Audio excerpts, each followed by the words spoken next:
பேரவையிலிருந்து வெளிநடப்பு செஞ்சிருக்கீங்க. என்ன காரணத்துக்காக வெளிநடப்பு செஞ்சீங்க?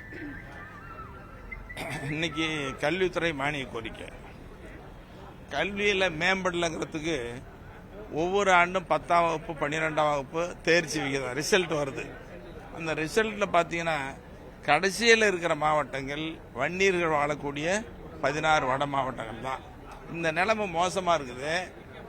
இதை போக்குறதுக்கு இவங்களை மேம்படுத்துறதுக்கு 10.5 விழுக்காடு இடஒதுக்கீட்டை நடைமுறைப்படுத்துங்க அப்படின்னு இதை நியாயமாக தான் சொன்ன, சமூக நீதி அடிப்படையில் தான் பேசினேன்.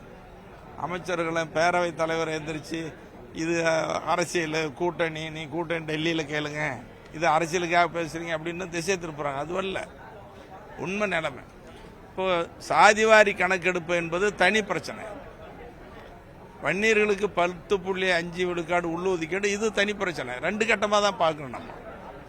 அப்போ சரி 10.5 இன்னைக்கு குறை சொல்றாங்க. 3 ஆண்டா அரசாங்கம் இதெல்லாம் முறைப்படுத்தி கொண்டு போச்சு. அப்போ அக்கறை இல்லையா உங்களுக்கு? அப்போ கண்ணு தெரியலையா? அன்னைக்கு பண்ணீங்களே, பிற்படுத்தப்பட்ட ஒரு ஆணையம் போட்டீங்க.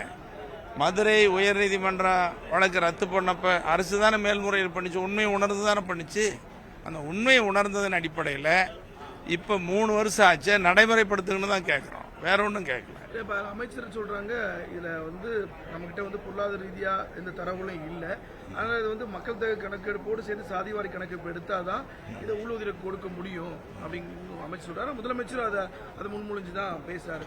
அதில் ஒரு நியாயமும் கூட இருக்குல்ல. இப்போ இந்திய அரசு மத்திய அரசு அதை சாதிவாரி கணக்கெடுப்பு எடுக்கணும் அப்படிங்கிறதும் ஒரு நியாயமானது இல்லை. சாதிவாரி கணக்கெடுப்பு நடத்தணுங்கிறதுக்கு மாற்று கருத்தே இல்லை.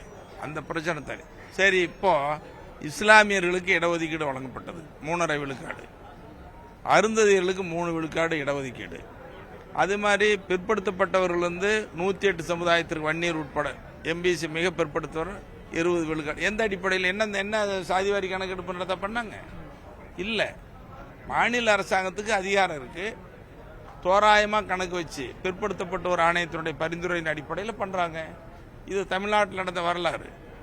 இந்தியாவில் பிற மாநிலங்களையும் அந்த அடிப்படையில் பண்ணிட்டு இருக்கிறாங்க. இப்போ ஒவ்வொரு சமுதாயத்துக்கும் அல்லது பிசி, எம்பிசி, எஸ்சி, இப்போ கர்நாடகா மோர் பேக்வேர்ட், மோஸ்ட் பேக்வேர்ட் அல்லது பேக்வேர்ட் 1, 2, 3 அப்படின்லாம் கொடுக்குறாங்க. அது என்ன காரணம்? மாநில அரசு பண்ணுறதா.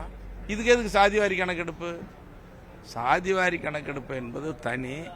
அது ஒவ்வொரு சாதியும் கணக்கெடுத்து அந்த சாதியில் நலிஞ்ச பிரிவு இருக்கிறாங்கன்னு அவங்கள கண்டறிஞ்சு அவங்கள மேம்படுத்துறதுக்கு தான் அந்த கணக்கெடுப்பு.